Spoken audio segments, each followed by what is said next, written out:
In podcast episode number 53, I talked to Adam Dobson about radicular syndromes. Adam is a physiotherapist from the UK specializing in low back pain. He's quite active on Twitter and an esteemed guest on various podcasts.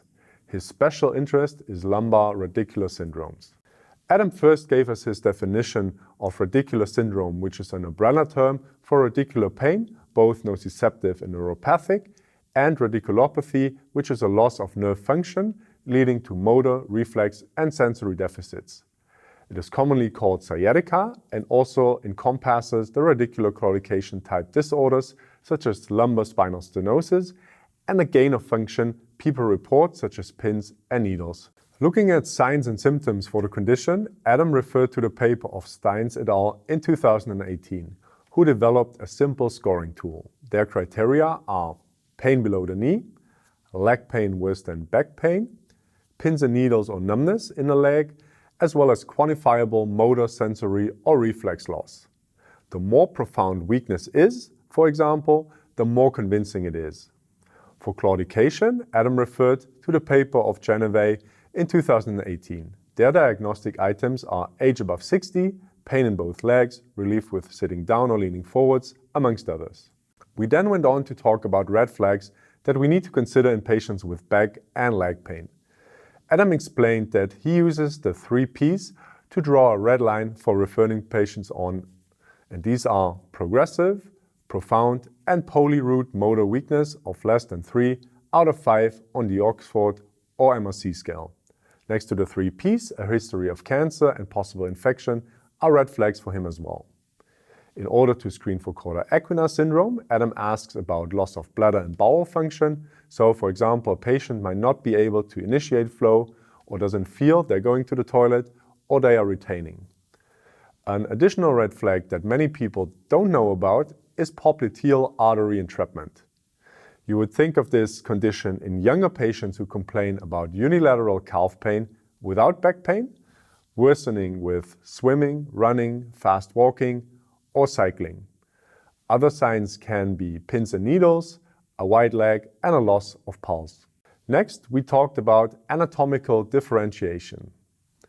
Adam explained that he does not try to distinguish between radicular syndrome due to central, foraminal, or recessed stenosis or disc herniation B because he does not consider it precise or helpful. He only distinguishes between claudication pain and radicular pain. Furthermore, we agreed that the more you get into our area of work, the more simplistic your approach often becomes, focusing more on fundamentals.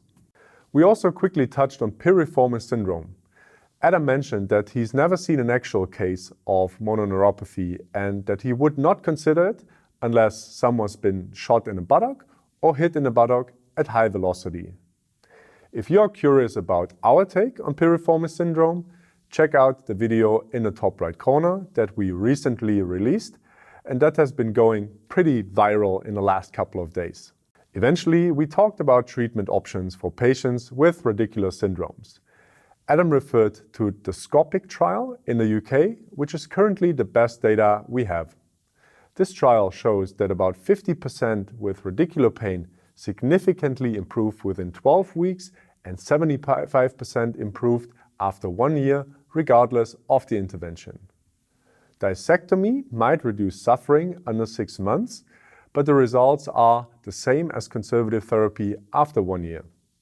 On top of that, Adam mentioned that a high level of comorbidities, previous surgery, and previous injection are negative prognostic factors to recover with surgery. We talked about the stepped approach that is implemented in the UK as well as in the Netherlands, which starts with education and advice, possibly supported exercise, and it is then escalated to nerve root blocks and surgery as the last option. Then we talked about physiotherapy interventions in particular. Adam referred to the review of Dove et al. In 2022, who showed that there is poor evidence across all modalities and that there is no particular approach that is better than others. His own preference is to keep patients as active as possible, doing what they enjoy. He often focuses on aerobic exercise and lumbar exposure exercises, while he personally doesn't do any neurodynamics or McKenzie exercises. In my practice, I can see some patients benefiting from those two options, while others don't.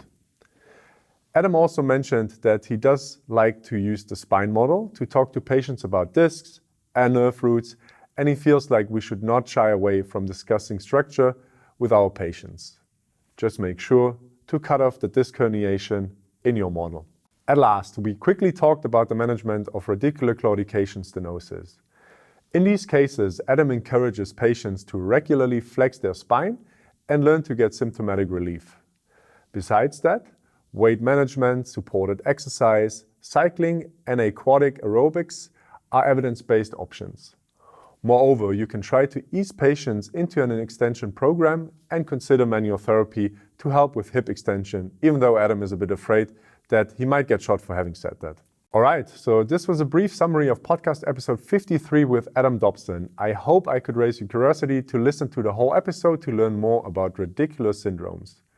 Our Spine online course covers this topic pretty extensively as well. Check it out on our website if you want to improve your knowledge and clinical skills for the area of the spine.